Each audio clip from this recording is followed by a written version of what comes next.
Hello everyone, today we are going to learn a topic called squares. So squares అనేవి చాలా important అండి. ప్రతి competitive ఎగ్జామ్స్లో మనకు స్క్వేర్స్ తెలిసి ఉండాలండి.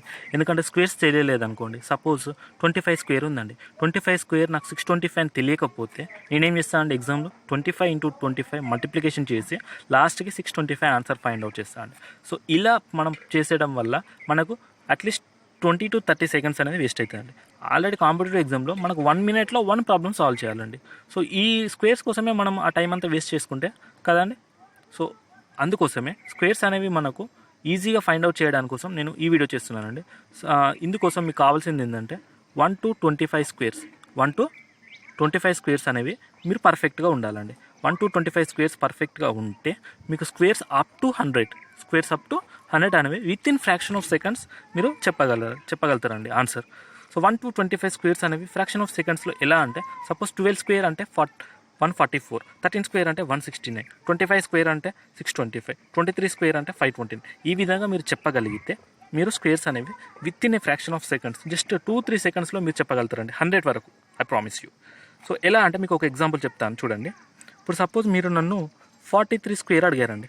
43 స్క్వేర్ నేను ఏమి ఇస్తాను అంటే 7 square 49 and 25 - 7 is 18. So 43 square నేను చెప్పానండి 18, 49 ఎంతలో చెప్పానండి, just 2 or 3 seconds, right. 43 square నేను ఏం చేశాను, 7 స్క్వేర్ 49, 25 - 7 18. సో నేను ఎలా చేశాను అనేది మీకు ఈ వీడియోలో చెప్తానండి. ఓకేనా అండి. సో ఇందుకోసం మీకు కావాల్సింది ఏంటంటే రెండు కీ పాయింట్స్ అండి. The first one is you must check whether it is close to 50 or 100, close to 50 or close to 100.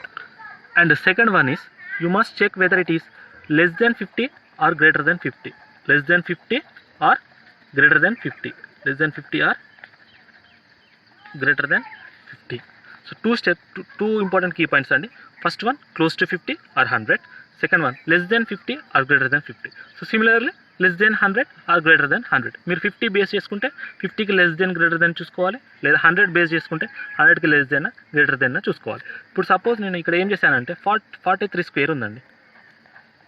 43 square నేను ఏం చేశానంటే 43 అనేది 50కి క్లోజా, 100కి క్లోజా, 53కి క్లోజ్. 50కి క్లోజ్. 50కి ఎంత క్లోజ్ అండి, 7 స్క్వేర్ ఎంత అండి, 49. 7 స్క్వేర్ 49. సో 25 మైనస్ 7 ఎంత అండి, 18. 25 - 7 ఎంత అండి, 18. సో 43 స్క్వేర్ ఆన్సర్ ఎంత అండి, 1849. సో మీకు ఒక డౌట్ రావచ్చండి, నేను 25లో నుండి ఎందుకు సబ్ట్రాక్ట్ చేశాను, 25 నుండి ఎందుకు సబ్ట్రాక్ట్ చేశాను. సో ఇందుకోసం చూడండి, ఇప్పుడు సపోజ్ 50 స్క్వేర్ ఉందండి. 50 స్క్వేర్ ఆన్సర్ ఎంత అండి, 2500. సో నేను 50 కన్సిడర్ చేసుకున్నాను కాబట్టి ఈ 2 zeros ఎలిమినేట్ చేస్తాను. సో నాకు ఆన్సర్ ఎంత ఉందండి, 25. 2 zeros ఎలిమినేట్ చేస్తే 25. సో అందుకే నేను 25ని బేస్ చేసుకొని 25కి యాడ్ చేయడమా 25కి సబ్ట్రాక్ట్ చేయడమా చేస్తాను. సో మళ్ళీ మీరు డౌట్ రావచ్చండి, సార్ ఎప్పుడు యాడ్ చేయాలి, ఎప్పుడు సబ్ట్రాక్షన్ చేయాలి. సో అందుకోసమే అండి, ఎప్పుడైతే మనకు లెస్ దెన్ 50 ఉంటే మనం సబ్ట్రాక్ట్ చేయాలండి, ఎప్పుడైతే మనకు గ్రేటర్ దెన్ 50 ఉంటే యాడ్ చేయాలి. మళ్ళీ చెప్తున్నాను అండి, లెస్ దెన్ 50 ఉంటే సబ్ట్రాక్ట్ చేయాలి, గ్రేటర్ దెన్ 50 ఉంటే యాడ్ చేయాలి. ఇప్పుడు చూడండి, 43 స్క్వేర్ అనేది లెస్ దెన్ 50 గ్రేటర్ దెన్ 50 అండి, లెస్ దెన్ ఉంటే మనం ఏం చేయాలండి, సబ్ట్రాక్షన్ చేయాలి. ఏం సబ్ట్రాక్ట్ చేయాలి, ఎంత క్లోజ్ ఉందండి, 7. 25 - 7 చేస్తే ఎంత అండి, 18. సో 43 స్క్వేర్ అనేది 1849. సో ఇది ఫస్ట్ ఎగ్జాంపుల్ అండి. సో మీకు ఇంకొక ఎగ్జాంపుల్ చెప్తే మీకు చాలా ఈజీగా అండర్స్టాండ్ అవుతుందండి. సో ఎగ్జాంపుల్ 2 అండి.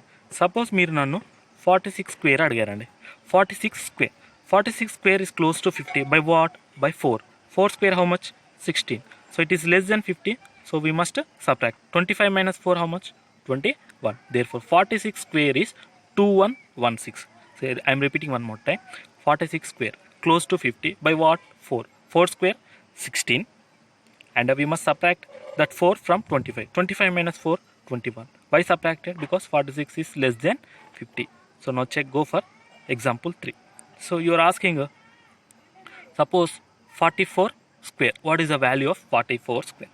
44 square close to 50 by what, by 6. 6 square how much, 36. So 25 minus 6 how much, 19. So therefore 44 square is 1936. So this is all about less than 50. Now we are going for if the value is greater than 50. Suppose if you ask the value of 54 square. So చెప్పండి 54 స్క్వేర్లో 54 అనే 50 కంటే less than greater then అండి? Greater than by what? 4 square ఎంత అండి? 16. So greater ఉన్నప్పుడు ఏం చేయాలండి? ఆ 4ని 25కి యాడ్ చేయాలి. 25 + 4 ఎంత అండి? 29. So therefore 54 square is 2916. So చూడండి సెకండ్ ఎగ్జాంపుల్. సపోజ్ మీరు నన్ను 62 స్క్వేర్ అడిగారు అనుకోండి. 62 square is greater than 50 by what? 12 square ఎంత అండి? 144. సో నేను 144లో 2 డిజిట్స్ మాత్రమే తీసుకున్నాను అండి. ఇవన్నీ అలానే ఉంచానండి. So 12 square is 144. 44 I have return. So 12 అనేది మనం యాడ్ చేయాలండి. So 25 + 12 is 37. సో 37 + 1 ఎంత అండి? 38. ఇవన్నీ మనం మర్చిపోద్దండి, ఓకేనా? 37 + 1 38. 38 44. So I'm saying one more time. 62 square is greater than 50 by 12. 12 square 144. So 1 is remaining. So the 25 + 12 is 37. 37 + 1 is 38. So suppose ఇప్పుడు third example అండి. సపోజ్ మనకు ఇప్పుడు 57 స్క్వేర్ అడిగారండి. 57 స్క్వేర్. సో 7 స్క్వేర్ ఎంత అండి? 49. 7 స్క్వేర్ 49. అండ్ 25 + 7 ఎంత అండి? 32. నేను 7 అంటే సపోజ్ ఇక్కడ 7 ఉందని చేయలేదండి. ఇది 50 కంటే 7 ఎక్కువ ఉందండి. 7 స్క్వేర్ 49. సో 25 + 7 32 49. సో ఈ విధంగా మీరు ఎటువంటి స్క్వేర్స్ అయినా అప్ టు 100 వరకు విత్ ఇన్ ఫ్రాక్షన్ ఆఫ్ సెకండ్స్లో సాల్వ్ చేయాలండి.